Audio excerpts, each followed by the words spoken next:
And so when you look at this thing and say directed by God, you know that man's not going to always be happy with you.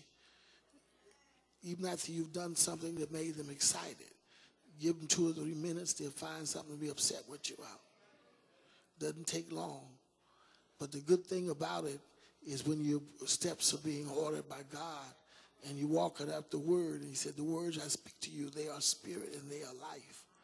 Puts you in a position where there can be no condemnation.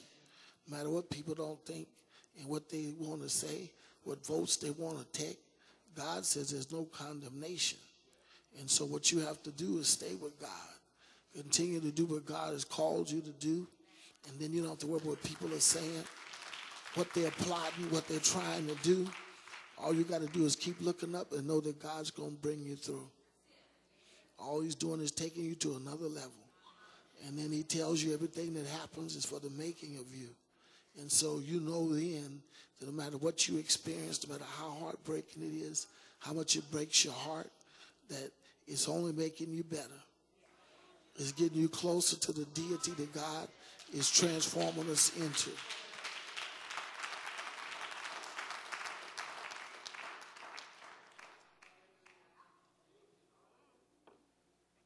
That's what gold represents, is the deity of God. And so when you're going through stuff, if you're walking with God, it's just getting you ready for where he's elevating you to. And one day we're going to be just like him because we're going to see him as he is. So don't worry about what you go through. It's not to destroy you or to hurt you. It's to help you. It's to get some stuff out of you that you can't have in you if you're going to be Christ-like.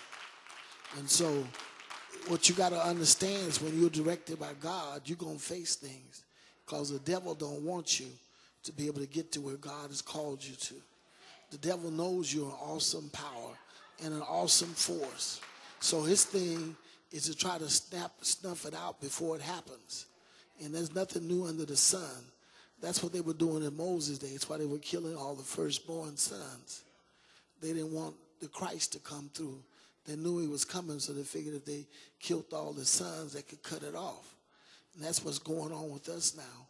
They can't stop God and his plan and his program. So what they're trying to do is kill those of us that represent him, that are his witnesses.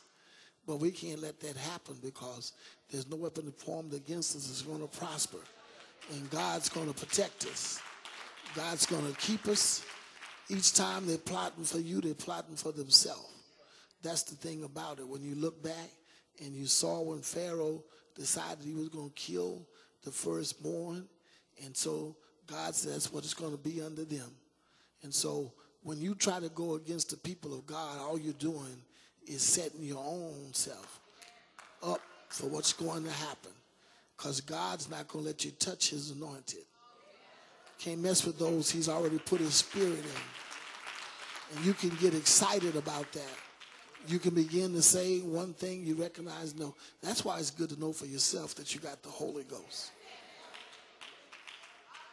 So you can sit, no matter how bad it is and what others have been through, that's been in the same situation, you can begin to know for yourself. But I got help coming. The Lord is going to be on my side. And God's going to see me through. You can say to yourself as you're sitting there with tears streaming down your face, my God said, all's going to work together for my good. I don't know how it's going to bless me, but it's going to bless me.